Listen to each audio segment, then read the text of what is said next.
नमः शंभवाय च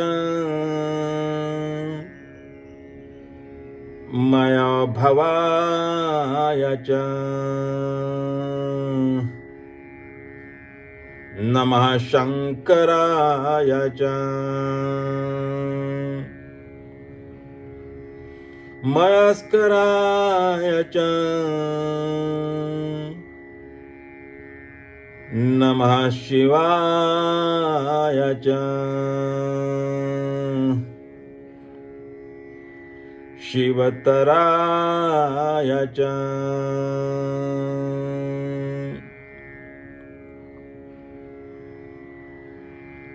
परमात्मा शिव को वंदन करके हम अपनी आज की चर्चा का आरंभ करते हैं। शिव सूत्रों की यात्रा जारी है। अब तक हम 4 कदम चल चुके हैं। हमने 4 शिव सूत्रों पर चिंतन किया है। हमने कुछ मौलिक आध्यात्मिक तथ्यों को जान लिया है। इस मार्ग पर चलने में जो अवरोध हैं, बंध हैं, बंधन हैं, अड़चने हैं, उनके बारे में कुछ जानकारी प्राप्त कर चुके हैं। अपनी मंजिल, अपना गंतव्य स्थान, अपना लक्ष्य हम सुनिश्चित कर चुके हैं। हम निर्धारित कर चुके हैं। अब 5वें सूत्र का आकलन करना है। अब 5वां कदम बढ़ाना है। 5वां सूत्र है शक्ति चक्र संधाने विश्व संहारः। इसके पहले कि इस सूत्र की गहराई में हम उतरे, इसमें जो शब्द प्रयोग किए हैं उनका शब्दकोश में क्या अर्थ है, इसके बारे में जानकारी लेते हैं। शब्द है शक्ति, जिसका अर्थ है ऊर्जा, बल, सामर्थ्य, ताकत आदि। संहार शब्द है जिसका अर्थ है नाश, ध्वंस, अंत, परिहार, निवारण, समाप्ति आदि।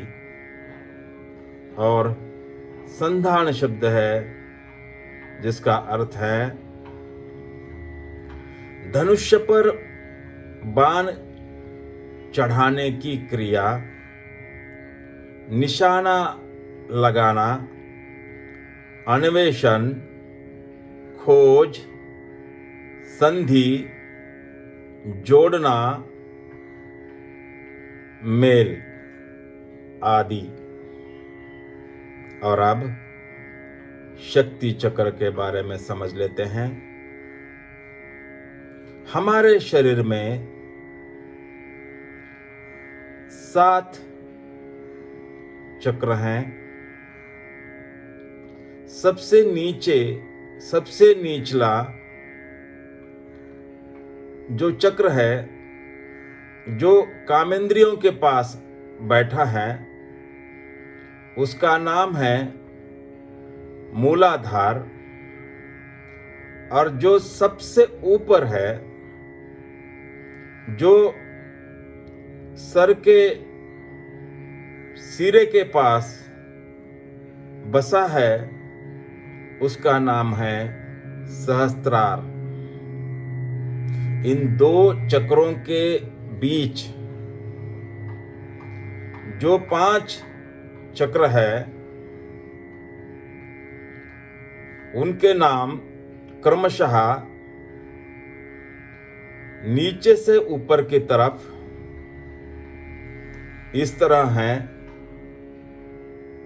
नाभि के थोड़ा नीचे स्वाधिष्ठान चक्र, नाभि के पास है मणिपुर चक्र, हृदय के पास है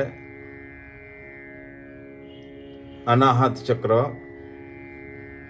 कंठ के पास है विशुद्ध चक्र और माथे पर है आज्ञा चक्र। सामान्यतया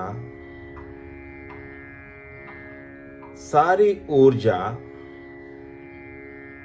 कामेंद्रियों में मूलाधार चक्र में केंद्रित हो जाती हैं। उस ऊर्जा को ध्यान साधना के माध्यम से, तप के माध्यम से ऊपर उठाकर सहस्त्रार की तरफ ले जाना है। उस ऊर्जा को ऊर्ध्वगामी बना देना है और बाकी सभी चक्रों को सक्रिय बनाकर वर्तुल पूरा कर देना है। जैसे ही ऊर्जा एक एक चक्र को सक्रिय करते करते सहस्त्रार तक पहुंच जाएगी, क्रांति घटित हो जाएगी, सहस्त्र दल कमल खिल जाएगा।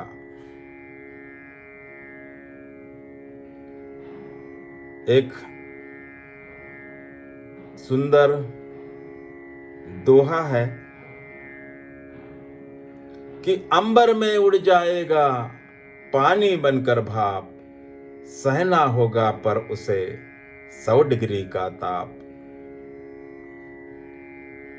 पानी की 3 अवस्थाएं हैं। पहली बर्फ, दूसरी पानी और तीसरी बाष्प भाप। पानी का तापमान बहुत कम हो जाता है तो वह बर्फ बन जाता है।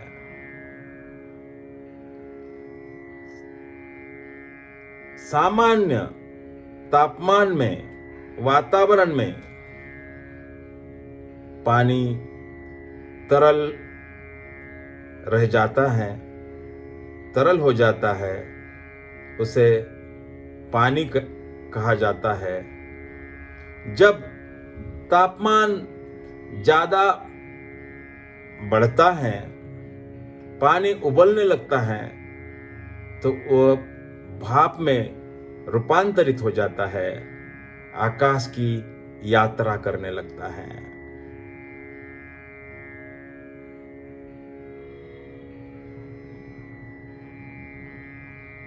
ऊर्जा पानी की तरह गुरुत्वाकर्षण की दिशा में नीचे की तरफ मूलाधार चक्र की दिशा में प्रवाहित हो जाती हैं, जाकर मूलाधार चक्र में इकट्ठी हो जाती हैं, जम जाती हैं, बर्फ की तरह ठोस हो जाती हैं।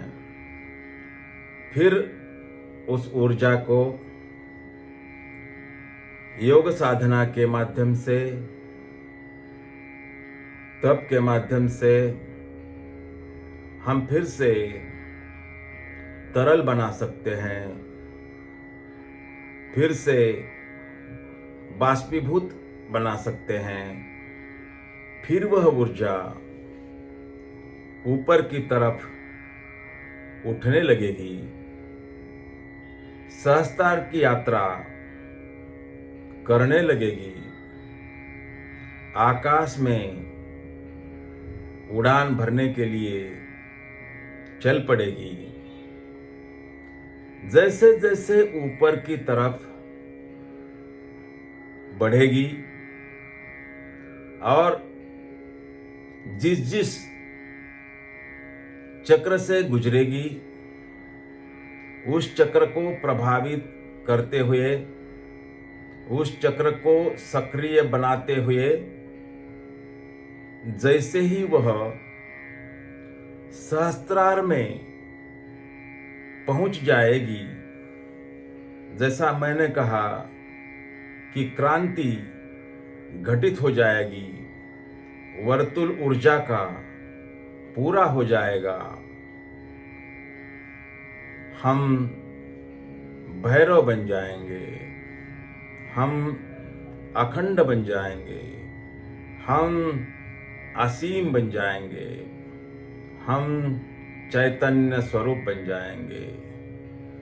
जब कोई भैरव बनता है तो उसकी सारी सीमाएं, सारे बंधन टूट जाते हैं, सारी वासनाएं विसर्जित हो जाते हैं, सारे अहंकार विसर्जित हो जाते हैं, सारे महत्वाकांक्षाएं विसर्जित हो जाती हैं। संसार तो वासनाओं का विस्तार है। जहां वासनाएं खत्म हो जाती हैं, जहां वासनाएं विसर्जित हो जाती है, जहां अहंकार विसर्जित हो जाता है, वहां संसार भी समाप्त हो जाता है, वहां विश्व भी समाप्त हो जाता है। इसलिए शिव जी कहते हैं, शक्ति चक्र संधाने विश्व संहार।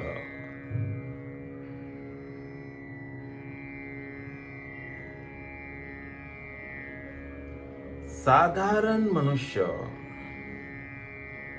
जिस तरह जी रहा है वह बटा बटा है, टूटा टूटा है, कटा कटा है, सिमटा सिमटा है, खंड खंड है, खंड खंड है, क्योंकि वह कई खंडों से जुड़ा है।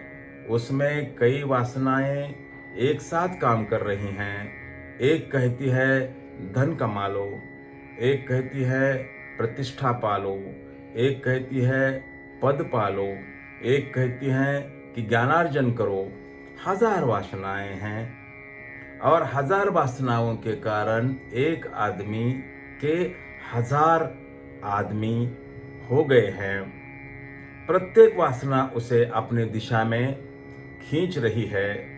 भीतर वासनाओं का और वृत्तियों का कोलाहल है, भीतर वासनाओं का और वृत्तियों का कलह है।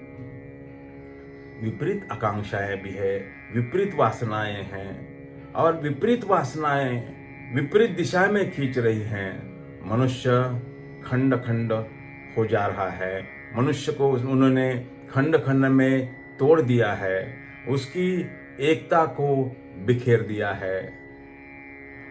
योग शास्त्र कहता है कि एकता चाहिए, समग्रता चाहिए, अखंडता चाहिए, और यह तब होता है जब एक ही आकांक्षा रह जाती है कि मुझे राम चाहिए, कि मुझे सत्य चाहिए, कि मुझे परम सत्य चाहिए, कि मुझे आत्मबोध चाहिए, कि मुझे चैतन्य स्वरूप हो जाना है।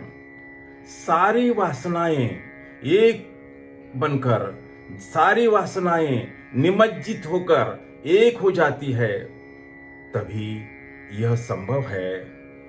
सभी वासनाओं को उसी पर चढ़ा देना उद्यम है, और वही उद्यम एक दिन हमको भैरव बना देता है।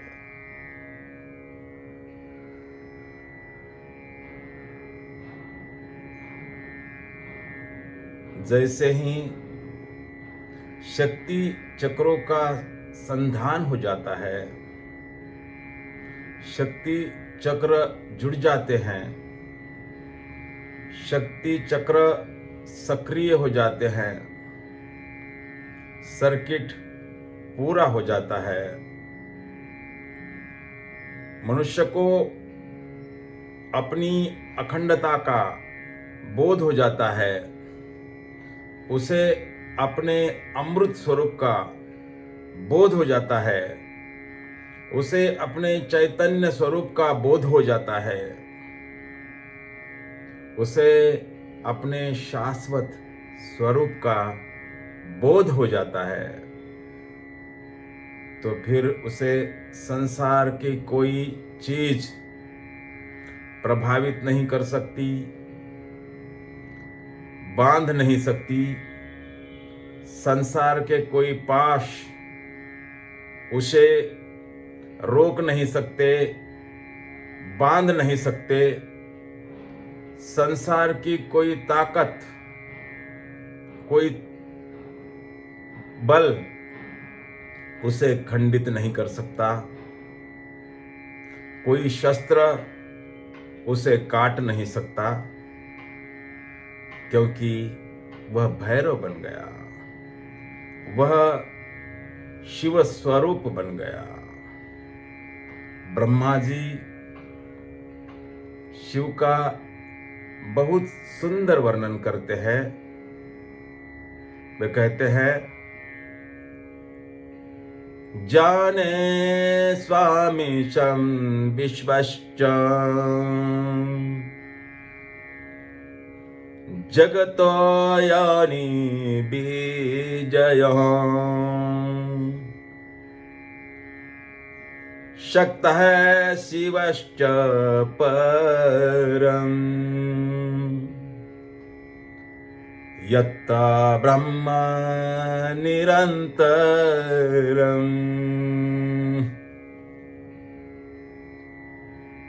शिव यानी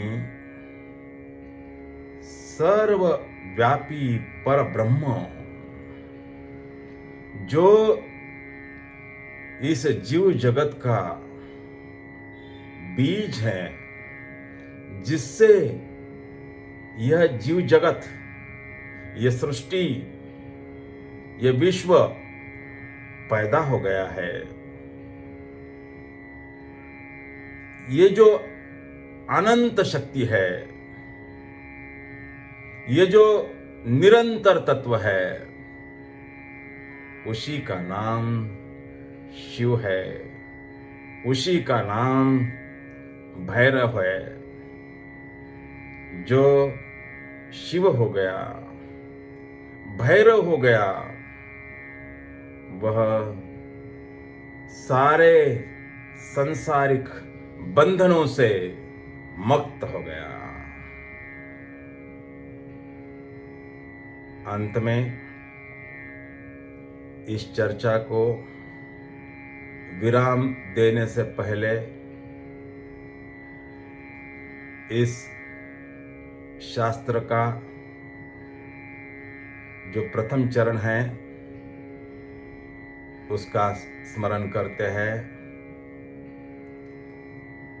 ओम नमः श्री शंभवे स्वात्मानंद प्रकाश वपुषे